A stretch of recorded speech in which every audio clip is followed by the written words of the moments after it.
con datos de tráfico, con otros factores que impactan también muchísimo, pues como el COVID, por ejemplo, en que haya aumentos inesperados, ¿no? Desde luego, si empezamos a echar mano del Big Data, tenemos ahí un universo infinito de posibilidades de aplicación. Totalmente.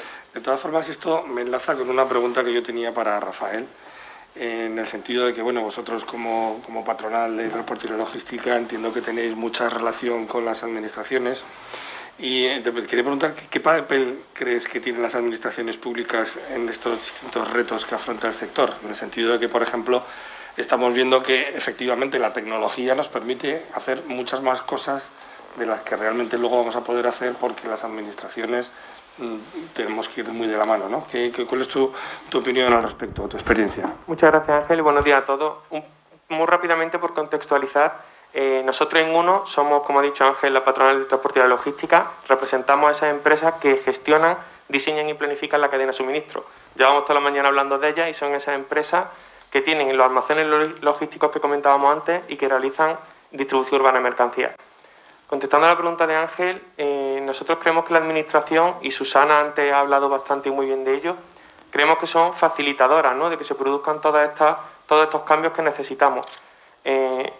Sí que es verdad que nosotros estamos muy contentos, muy satisfechos de que desde hace unos años hacia aquí las administraciones son muy conscientes del papel fundamental que juega la logística y la distribución urbana de mercancías. Prueba de ello lo tenemos en la jornada de hoy, en la que hace presencia el Ayuntamiento de Zaragoza. Además, una presencia muy notoria, ¿no?, por impulsar todo esto junto con el Colegio de Ingenieros. Con lo cual creemos que se ha dado un paso fundamental en la importancia que las administraciones públicas ven ahora en el sector, que es absolutamente estratégico y de hecho durante la pandemia tenemos el ejemplo de que fue considerado sector esencial, y creemos que su papel es facilitador y de proporcionarnos esos datos que comentaba antes además también mi compañero y comentaba antes Xavier en la ponencia, ¿no? Esos datos con los que las empresas podemos jugar dentro de las ciudades, ya que para nosotros las ciudades no son zonas de paso, sino nuestras zonas de trabajo diario, ¿no? Con lo cual, dinamizar, aportar esa facilidad y los datos que necesitamos para desempeñar nuestra labor lo mejor posible. Muchas gracias, Rafael. Siguiendo un poco por el orden, Juan Carlos, ¿qué grado de madurez presentan las diferentes tecnologías habilitadoras que permiten abordar estos retos que tenemos en la DUM? Bueno, pues un poquito como comentando, ¿no? Al final, nosotros como Tecnalia, que somos solamente un centro tecnológico, pues aglutina un montón de disciplinas y tecnologías, las cuales, pues bueno, muchas de ellas evidentemente se han nombrado a lo largo de la mañana. Quiero agradecer sobre todo, bueno, sería la oportunidad por CITEC, sobre todo ese grupo 4 liderado por Fernando, que nos ha dado la posibilidad, pues bueno, de aportar ahí nuestro granito de arena, pues un poco en más listar esas tecnologías que ahora pues habrá que aterrizar en cosas reales, ¿no?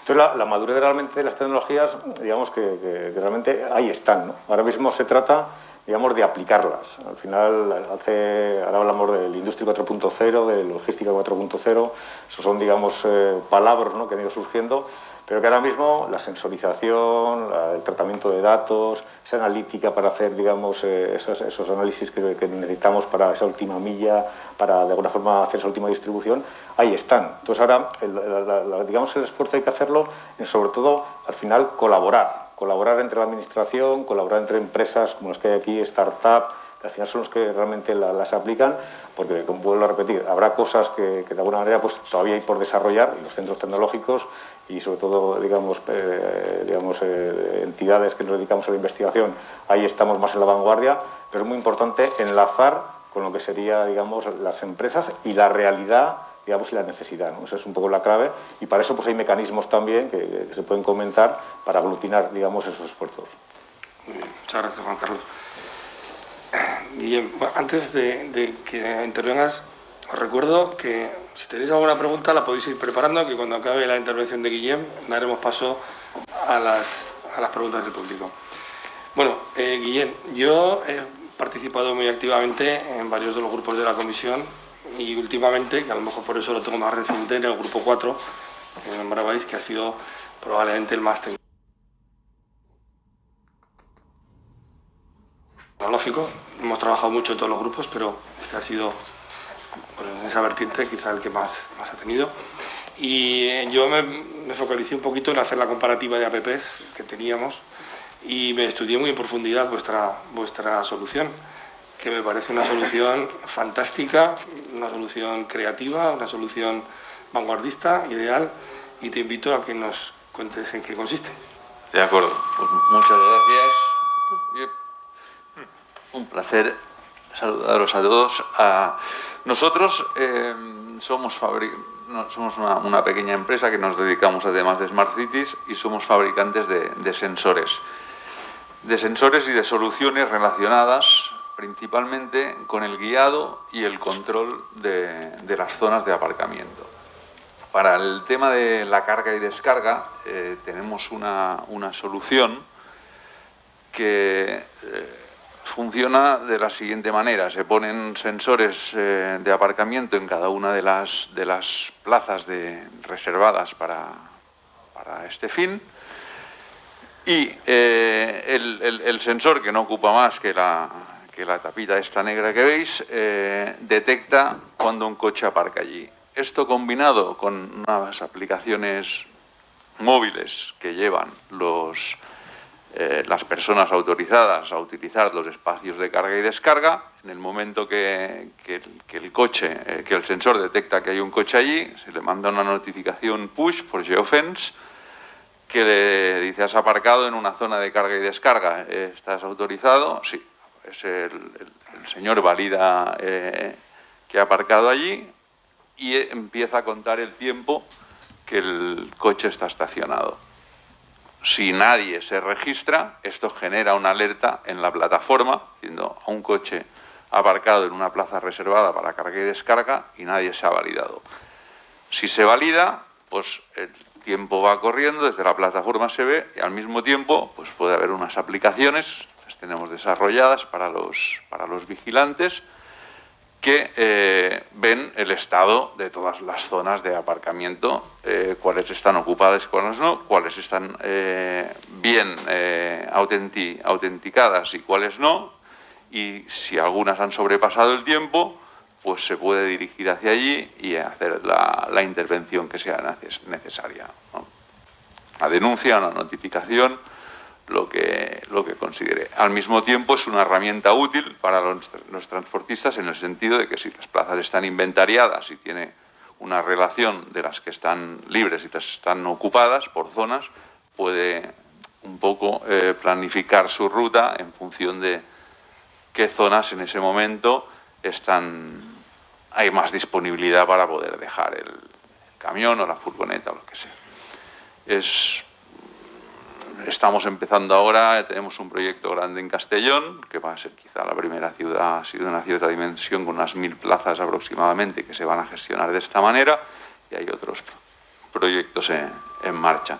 Y un poco esta es la idea, y entre todos pues irla mejorando para que cumpla Muy bien. lo mejor posible las funcionalidades. Como te digo, la verdad que me gustó mucho la solución.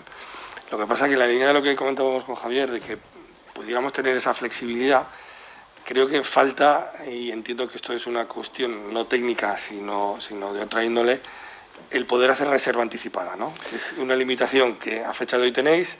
¿Y cuáles son las barreras que ves tú para hacer esa reserva anticipada? Sí, la reserva siempre nos ha preocupado en el sentido de que es relativamente fácil, y nos lo han pedido varias veces, que el transportista reserve la plaza que va a ocupar antes de dirigirse allí, pero la puedes reservar pero no la puedes blindar, de manera que si va una persona que no está autorizada, voy yo con mi coche particular y dejo el coche allí y no sé ni que existe una aplicación o me da igual.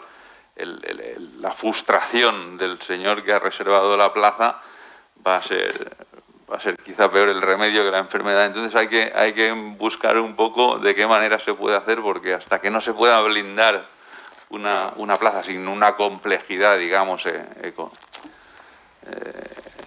tecnológica o de coste económico. Está claro que técnicamente, y más ahora seguiremos aún profundizando, ¿no?, en los temas de Big Data, técnicamente seguro que está la solución, ¿no? Pero aquí a lo mejor también vendría de la mano lo que hablábamos, ¿no?, la involucración de la administración, a ver cómo, bueno, pues parece que únicamente la regulación vía agentes de la autoridad pudiera ser una solución, ¿no? Pero claro, esto es algo que no sé, que tiene que ser beneficioso para todo el mundo, ¿no? No simplemente algo coercitivo, ¿no? Y encontrarles esa ventaja. Yo sé de algunas experiencias que han tenido este tipo de reservas y efectivamente han fracasado, o bien porque se hace un uso indebido, que es el que dices tú, que llegas con tu coche y te pones, o bien porque haciendo un uso correcto, pues por la razón que sea, se te alarga el tiempo y entonces estás ocupando el espacio durante un tiempo que no te corresponde, ¿no? Sí.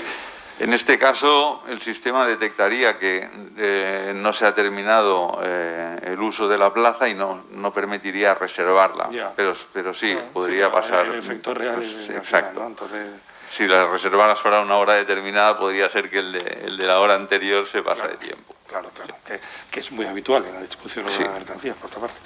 Muy bien. Antes de seguir con ronda, ¿tenemos alguna pregunta para el público? Lo digo porque ahora todo el mundo está tímido, pero conforme nos acercamos al final van a empezar las preguntas y entonces nos quedaremos sin tiempo ni para las preguntas ni para la exposición, ¿no?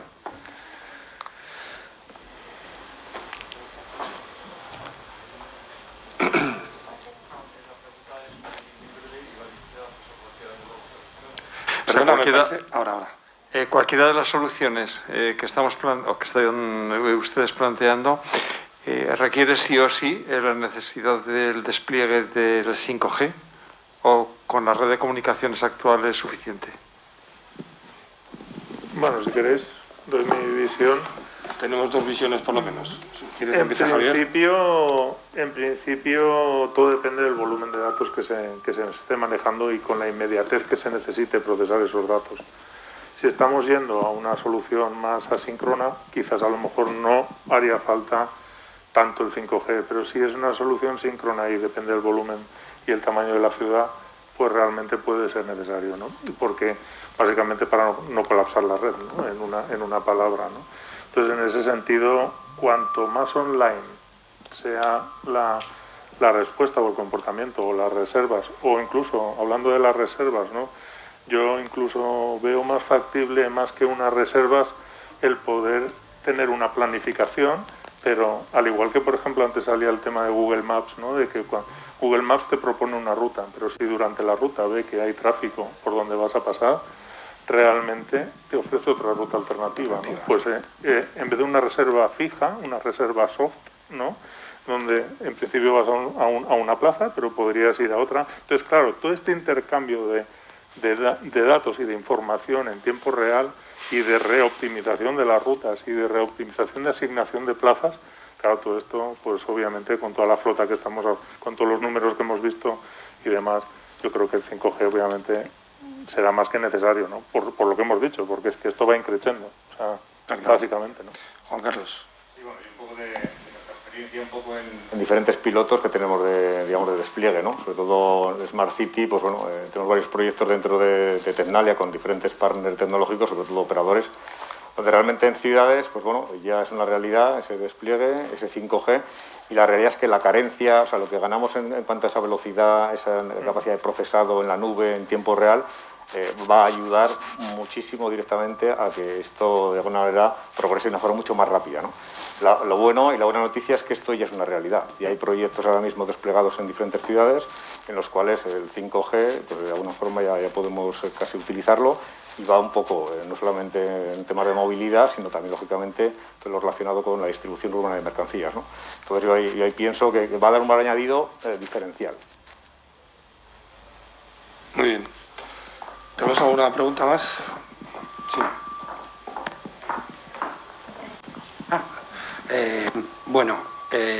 Soy Jesús Rollo, estuve en el subgrupo 4 con Fernando y yo estuve con los 4 en las entrevistas que os hicimos y quiero retomar una pregunta que ha hecho antes Jesús Soler, se la ha hecho a Miguel Ángel Anía y os la quiero hacer a los 4, a cualquiera.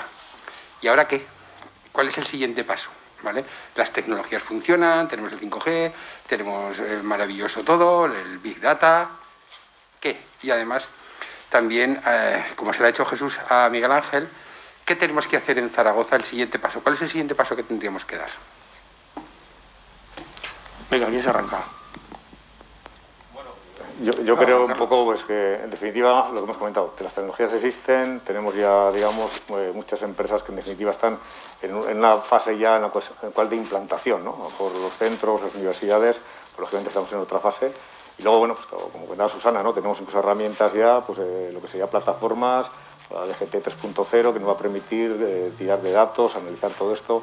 Entonces yo creo que lo importante ahora es una labor más de, digamos, de coordinación entre los diferentes agentes, ¿no?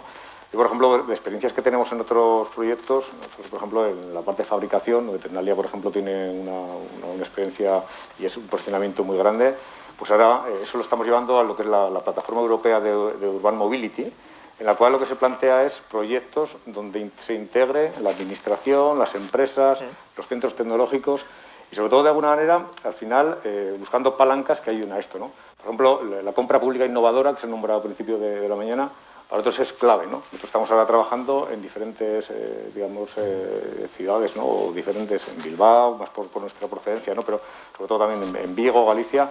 A través de compra pública innovadora, esos proyectos se definen y a partir de ahí ya es que se pasa de la teoría a la práctica. Entonces es muy importante que ahora haya, digamos, al final de alguna forma tiene que haber una coordinación perfecta entre administración, empresas, centros, con un objetivo común, ¿no? Entonces ahí ya es llevarlo, digamos, al terreno de juego, ¿no? Te diría por ahí.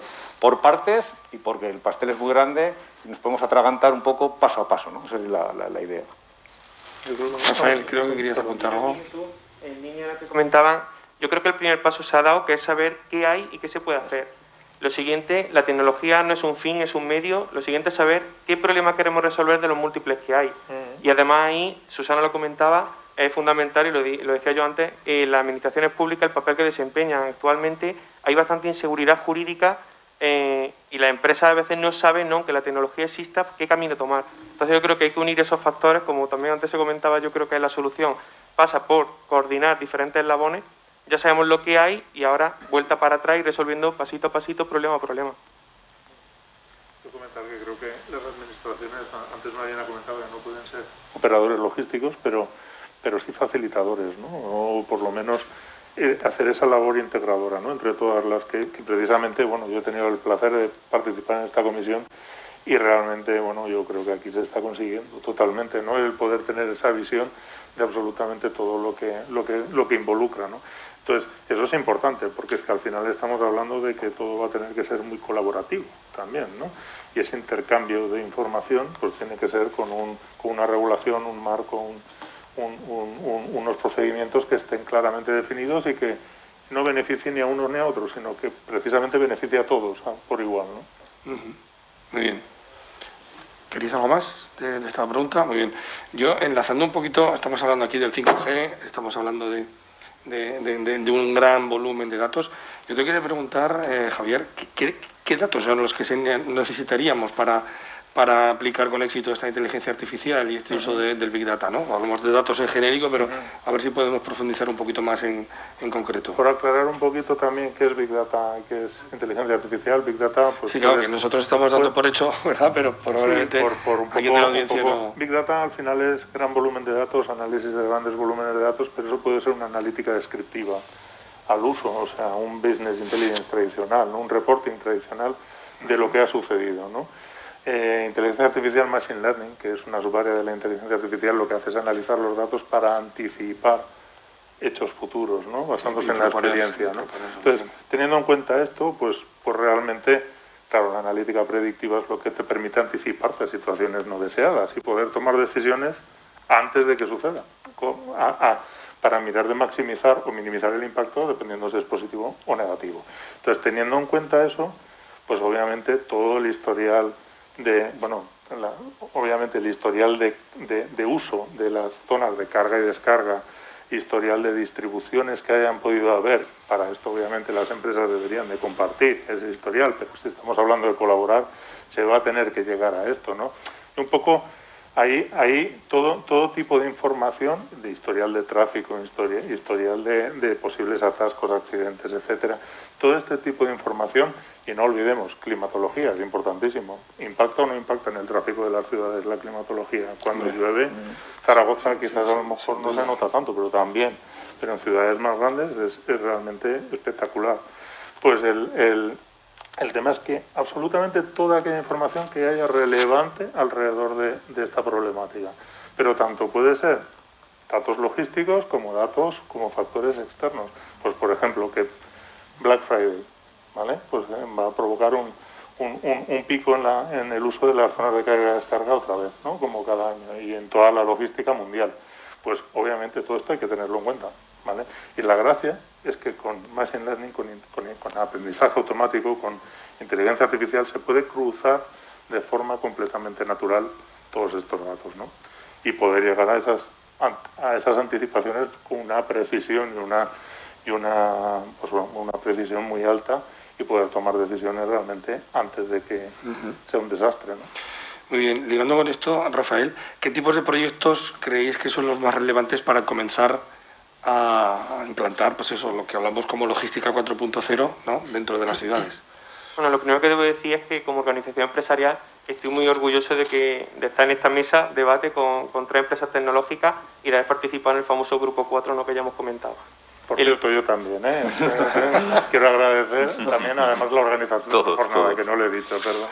En línea con eso que comentaba Ángel, la empresa, como decíamos antes, la tecnología existe. Lo que hay que saber es qué tecnología tenemos que usar o qué problema queremos resolver. También Marina comentaba antes lo de blockchain, voy a ser yo también otro de los que lo nombre hoy. Blockchain, todos sabemos que sí, que va a ser futuro, pero ¿futuro para qué? Tenemos que saber qué problema tenemos. Nosotros en línea con eso, desde uno de tendencias tecnológicas post-COVID. En ese sentido, lo que pretendemos es darle una guía a las empresas de que vean qué tecnología hay y qué tecnología tienen que utilizar para cada problema, ¿no? En base a la madurez de esta tecnología, que no todas están igual de maduras, en base a la capacidad de inversión que tienen las empresas. Antes hablábamos de que hay muchas que son pymes o autónomos y no tienen la misma capacidad que un gran operador logístico, y también el retorno de la inversión que buscan, ¿no? Hoy en día, blockchain seguramente no tiene el mismo retorno de la inversión que Big Data, hablando en términos generales. ¿Qué 3 tecnologías nosotros destacaríamos? En la parte, además, incluso que comentaba mi compañero, antes de Big Data, Data Analytics. O sea, no hay que irnos a un Big Data, grande volumen de información, un simple BI que antes comentábamos, para muchas empresas un cuadro de mando les daría la vida y no son conscientes del potencial que pueden sacar de sus propios datos. Otra tecnología que también sonó antes, RPA, el automatizar las tareas que menos valor aportan. Y por último, y también tengo aquí compañeros que saben de esto más que yo, IoT, o sea, trazabilidad avanzada. También es fundamental y además el cliente estamos viendo que ya no demanda tanto que los productos le lleguen rápido, sino que le lleguen cuando él lo necesita. Muy bien. Juan Carlos, ¿qué mecanismos consideras necesarios para enlazar y generar sinergias entre todos estos agentes tecnológicos que estamos comentando, ¿no?, con la administración también, con empresas, para avanzar en el desarrollo de estas tecnologías? Sí, pues un poco en la línea de lo que hemos comentado, ¿no? Está claro que hay una labor importante de evangelización, ¿no?, que no es poco, porque la verdad es que es, bueno, desde el operador hasta al final el que hace el transporte, pues la verdad es que de alguna manera hay una serie, digamos, de umbrales que hay que cubrir. Y sí que es verdad que al final, digamos, todos tienen que tener conciencia del valor añadido que aporta, ¿no? Es decir, del que reparte el paquete en esa última milla, pues tiene que tener claro que todas estas tecnologías que estamos comentando pues le aportan un valor y en definitiva a todos un retorno, ¿no? Entonces, partiendo de esa base, lo que es importante es que al final podamos enlazar pues, lo que comentamos, ¿no? O sea, la administración tiene un papel, evidentemente, y ahí tendrá que hacer de dinamizador y de estandarizar cierto tipo de cuestiones que se han comentado esta mañana. Luego, de alguna manera, otros agentes, los tecnológicos, las empresas tecnológicas, pues debemos de alguna manera al final, pues sobre todo aunar y sobre todo de alguna manera el poder al final coordinarnos ¿en qué? En proyectos concretos, ¿no? Nombraba antes, digamos, iniciativas como la compra pública innovadora, como proyectos que al final no es que sea una subvención que te dan para un proyectito y ya está, son cosas de alguna manera que se prescriben para luego aplicar a una cosa muy concreta, ¿no? Y yo por la experiencia, por ejemplo, no es que digamos lo defienda solo eso, creo que esos mecanismos ayudan a que participen centros, que participen las empresas, participe la administración, y eso es, digamos, es clave para el éxito, ¿no? Es un poco lo que es las claves, y encima está inventado, no inventamos la rueda, es que eso ya, digamos, hay precedentes y está funcionando perfectamente. Muy bien. Guillem, sois una empresa tecnológica pura, orientada por lo menos en los proyectos que yo os he conocido, a la distribución urbana de mercancías, ¿no? Y a esta gestión de plazas de aparcamiento y de zonas de carga y descarga. ¿cómo abordáis vosotros los proyectos? ¿Os llaman las administraciones? ¿Os ponéis vosotros en contacto? ¿Participáis en concursos públicos? En definitiva, la pregunta es ¿cómo podéis desarrollar vuestra tecnología dentro de las ciudades? Sí, afortunadamente cada vez más hay más ayudas y proyectos europeos que intentan potenciar la implantación de las Smart Cities en las ciudades, o proyectos como los EDUS de Desarrollo Urbano Sostenible, que es fondos europeos para también plataformas tecnológicas para poder gestionar todo la sensorización de las ciudades, o sea, de la gestión del agua, la calidad del aire, el ruido, el parking, y con el parking las plazas reservadas, como las de carga y descarga o PMR. Entonces, generalmente la administración saca concursos grandes para resolver este tipo de soluciones. A veces son más concretos, como es el caso de Castellón, que querían resolver este problema concreto de la carga y descarga, pero generalmente están enmarcados en proyectos de Smart City grandes, y las empresas tecnológicas de mayor tamaño optan y generalmente nos llaman para este tipo de proyectos. Si la administración pública conoce nuestra solución, pues es más fácil, porque ya saben de nosotros y entonces todo el mundo nos viene a buscar, y si no, pues nos tenemos que presentar. Pero hemos colaborado con prácticamente todas las grandes, ¿no? Perfecto. Bueno, como estamos ya cumpliendo el horario, lo primero que quiero pediros es que rellenéis las encuestas de evaluación, por favor, y las dejéis a la salida, importante. Y ya, pues por poner el cierre a la jornada, por supuesto agradecer a estas componentes de la mesa la deferencia que han tenido en venir aquí, agradecer